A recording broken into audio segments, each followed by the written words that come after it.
How you doing? My name is Stephen Crotty, and as you probably can suspect, I was the writer of this outline that you were using to kind of get a better understanding, or just to supplement your understanding of Christopher Howard's thinking like a political scientist. So before I kind of get into the first section, what I wanted to do was kind of explain how I'm going to be doing these videos. So as you should have already seen, each chapter has 3 review exercises that I put in that you can do.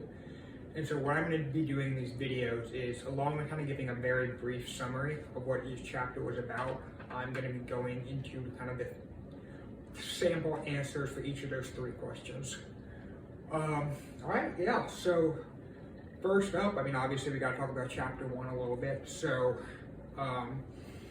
this was kind of Howard's way of asking, how are you going to get someone to be interested in your research? What is it going to be that's going to draw someone in? And so a lot of the ways that he talked about doing that was through kind of a literature review. And I don't know if you've ever done a literature review, but I actually was able to do one just a month ago. And my professor, Dr. Aaron Hauk at Queens, and he kind of explained it like you want to see how all the sources kind of interact with each other and how they reinforce and confirm or kind of go up or butt heads with each other. So kind of like examining the conversation of past research over time.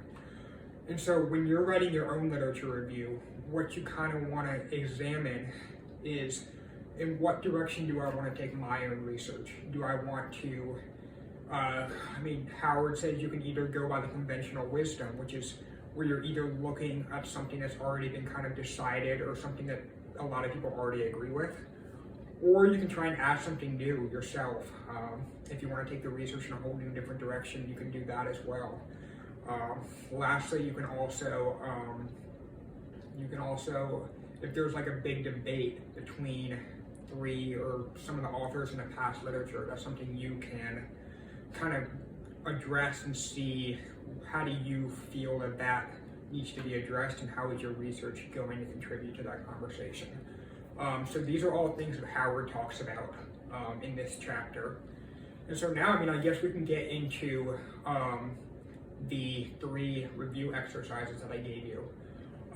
So the first thing that I wanted to give you was, so I asked you, when would it be good, or when would it be necessary to use something like biology as a discipline when you're looking at past literature for a political science research experiment or observational design. And so this is really just to kind of get you thinking about how the different disciplines interact with each other. And I decided to just give it a crack myself. So I was kind of thinking that, for instance, if you want to look at how evolution is seen in a political standpoint, obviously that's something that goes very kind of hand in hand with kind of political atmospheres and questions perhaps of morality, religion, questions of kind of what should schools be teaching. Those are all very political questions. So also kind of having that scientific understanding when you're doing your research on how evolution came about, obviously looking at Darwin and what is the science of that kind of field, that can really kind of help boost your understanding of how this can apply in the political science realm as well for your own research. All right, so for the next question I asked, because one of the things Howard talks about is one thing that's really effective when you're talking in your literature review is you can hook someone in by tying what you're studying to some kind of human value and some kind of thing that people believe in or want to support, or that's really kind of important in regards to human behavior. So that could be justice, that could be equal rights, that could be education. I'm going to give an example. So I worked on a research proposal just a little while ago, and one of the big things that we were examining was kind of information literacy and how does misinformation by genre affect how people are able to comprehend information and what they do with good versus bad information. And so that was something I examined, and obviously that kind of tied back into the human value of accuracy and truth and how do we ensure that people are all kind of on the same page. So that's just one example of that. Then for the last review exercise, I asked y'all to come up with both a strong and a weak hypothesis for American elections, if you were studying something along those lines.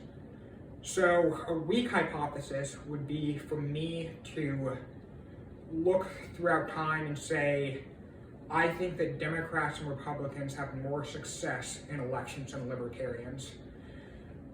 That is an educated guess. It's true that libertarians have not had as much success as Democrats and Republicans, but it's also not really a strong hypothesis for those very reasons. It's kind of a fact that you can't, it's impossible for this hypothesis to be wrong.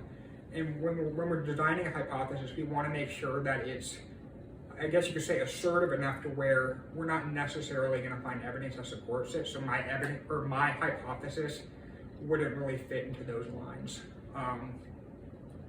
And then if I wanted to come up with a strong hypothesis, so I could say something like, I think candidates who do better in primaries, such as early primaries, such as New Hampshire, will do better overall.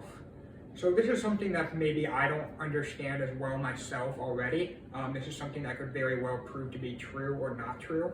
It is an educated guess because I know that that's somewhere you can build momentum in an early primary, but I don't know exactly the extent to which that momentum goes, but I'm using that understanding to make a motivated or an educated guess that is kind of what is important to what a hypothesis should be. And then also that's something that can be proven false, or at least evidence that suggests that it's false, which is really important for a hypothesis. Thank you so much for watching this first video. I'm really looking forward to talking to you about chapter 2.